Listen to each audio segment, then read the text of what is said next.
Every year, millions of people around the world experience a heart attack that seems to come completely out of nowhere. One moment they're going about their day, and the next, they're in an ambulance, terrified, wondering how this happened without any warning at all. But here's what most people don't know. In a large number of cases, the body wasn't silent in the days leading up to it. It was actually sending out signals, sometimes for days, sometimes for nearly 2 weeks, before the actual event. The problem isn't that these signs are invisible. The problem is that they are so easy to dismiss as something minor. Tiredness, stress, getting older, a bit of indigestion from dinner. I'm your host here at Health Crux, and today we're walking through 5 warning signs your body may give before a heart attack, signs that are consistently overlooked, especially by adults over 50. If you or someone you love falls into that age group, the next several minutes could genuinely matter. Stay with me until the end, because sign number 4 is the one that almost everyone mistakes for something completely unrelated,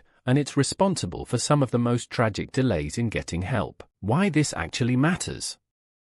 Heart disease remains the leading cause of death worldwide for adults over 50, ahead of every form of cancer combined in most countries. That's a heavy statistic, but here's the part that gives us real power over it. Cardiologists have long observed that the heart rarely fails without some kind of warning first. The heart is a muscle, and like any muscle under increasing strain, it tends to signal distress before it reaches a breaking point. The issue is that these warnings are often subtle, and they almost never show up the way movies and television have trained us to expect. We've all seen the dramatic scene: someone clutches their chest, gasps, and collapses. In reality, that sudden, obvious presentation is only one version of how a heart attack unfolds, and it's often not the most common one, especially in older adults and in women of any age. Recognizing these signs early isn't about living in fear or becoming a hypochondriac who panics at every twinge. It's about giving yourself the best possible chance to act in time, because with heart attacks,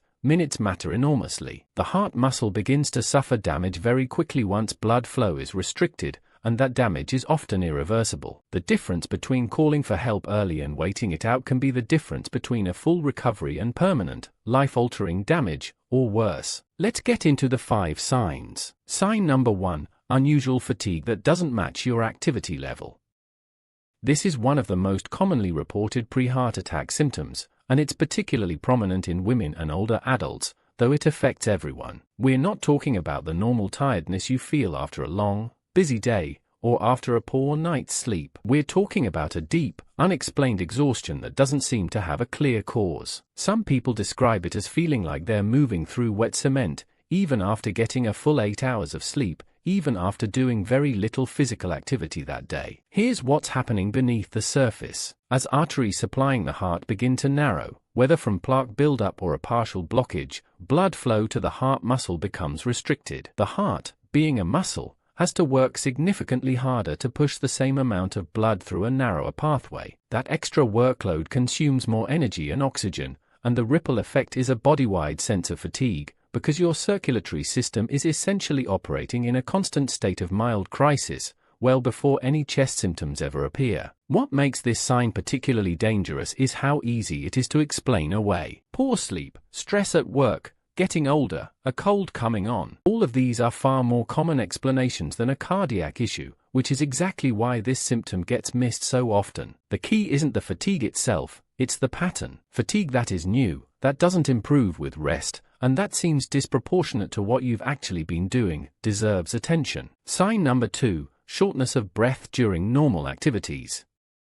If you find yourself getting winded walking up a small flight of stairs, carrying groceries from the car, or doing something that never used to leave you breathless, this is worth paying close attention to. This symptom occurs through a couple of overlapping mechanisms. First, when the heart isn't pumping efficiently due to reduced blood flow, it struggles to keep up with the body's oxygen demands during even mild exertion. Second, in some cases, reduced heart function allows fluid to begin backing up into the lungs, a condition that makes breathing feel labored even during light activity. This is sometimes described by patients as feeling like they simply can't get a full breath, even though nothing seems to be physically blocking their airway. Many people, particularly those who haven't exercised regularly in a while, brush this off as simply being out of shape. And to be fair, that is often the correct explanation. But the detail that matters here is change relative to your own baseline, not your general fitness level compared to anyone else. If a set of stairs you've climbed hundreds of times without issue suddenly leaves you breathless and needing to stop,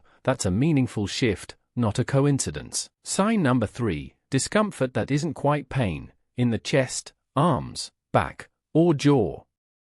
This is where things get genuinely tricky because it so rarely resembles the dramatic chest-clutching moment we've all seen dramatized on screen. Instead, people describe this sensation using words like pressure, tightness, squeezing, heaviness, or a dull, nagging ache that comes and goes rather than a sharp, constant pain. It can appear in the center of the chest, but it frequently shows up elsewhere entirely, radiating into the left arm, the upper back between the shoulder blades, the neck, or even the jaw. This radiating pattern happens because the nerves that carry pain signals from the heart share pathways with nerves from these other areas, so the brain sometimes misinterprets the source of the signal, a phenomenon doctors call referred pain. Because this discomfort is often mild, intermittent, and doesn't match the movie version of a heart attack, it's incredibly easy to write off as a pulled muscle, poor sleeping posture, or general soreness from yard work. Many people who later learn they had a heart attack recall having this exact sensation for several days beforehand, assuming it was nothing serious enough to mention to anyone. Sign number 4, nausea,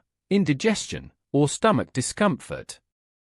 This is the sign that surprises almost everyone, and it's the one I asked you to stick around for. Many people, especially women, report symptoms in the days leading up to a heart attack that feel far more like a stomach issue than anything related to the heart. This can include nausea, a sense of fullness or indigestion, or discomfort that closely resembles heartburn. The reason for this overlap comes down to shared nerve pathways again. The vagus nerve, which plays a major role in digestive function, is also closely connected to cardiac signaling. When the heart is under stress, it can trigger a nauseated, digestive feeling response rather than a distinctly chest sensation. Because this feels digestive rather than cardiac, it is one of the most commonly missed warning signs in medicine, and it's a significant part of why heart attacks in women are, on average, diagnosed later than in men. Someone experiencing this might reach for antacids, blame a recent meal, or simply wait for it to pass, all while the underlying cause has nothing to do with their stomach at all. Sign number 5, cold sweats without an obvious cause.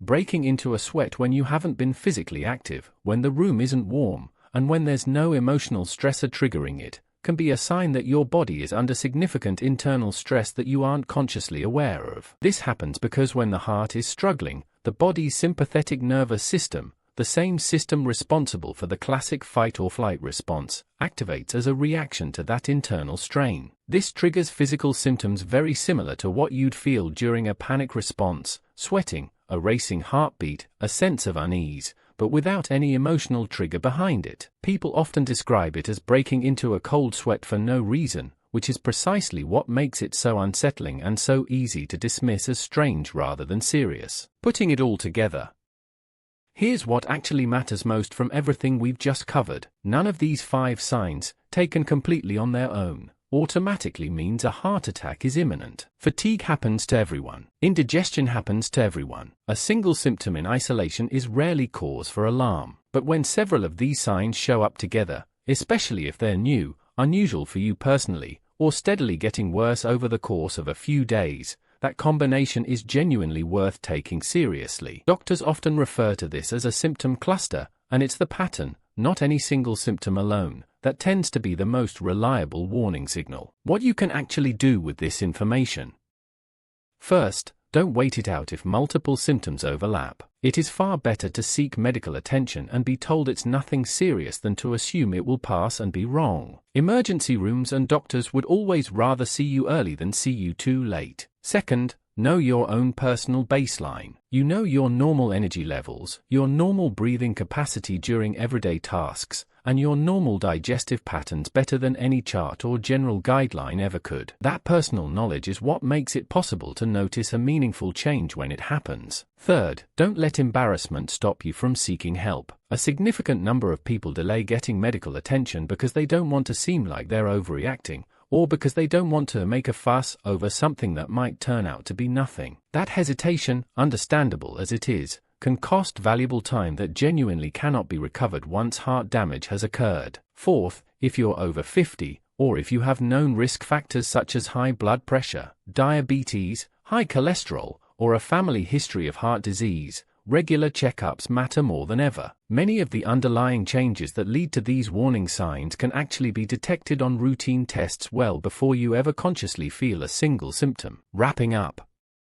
Which of these 5 signs surprised you the most? Was it the fatigue, the breathlessness, the referred pain, the stomach discomfort, or the cold sweats? Let me know in the comments below, and if you've personally experienced any of these signs, sharing your story could genuinely help someone else watching who is currently unsure whether what they're feeling right now is worth paying attention to. And before you go, take a moment to think of someone in your life over 50 who might not know these 5 signs. A parent, a spouse, an older friend or neighbor. Sharing this video with them takes about 10 seconds, and it could be the reason they choose to get help a few days earlier than they otherwise would have. Everything covered in this video is for educational purposes only and is not a substitute for professional medical advice, diagnosis, or treatment. If you are currently experiencing chest pain, severe shortness of breath, or any symptoms that genuinely concern you, please seek emergency medical care immediately rather than waiting. Thanks for watching Health Crux. See you in the next one.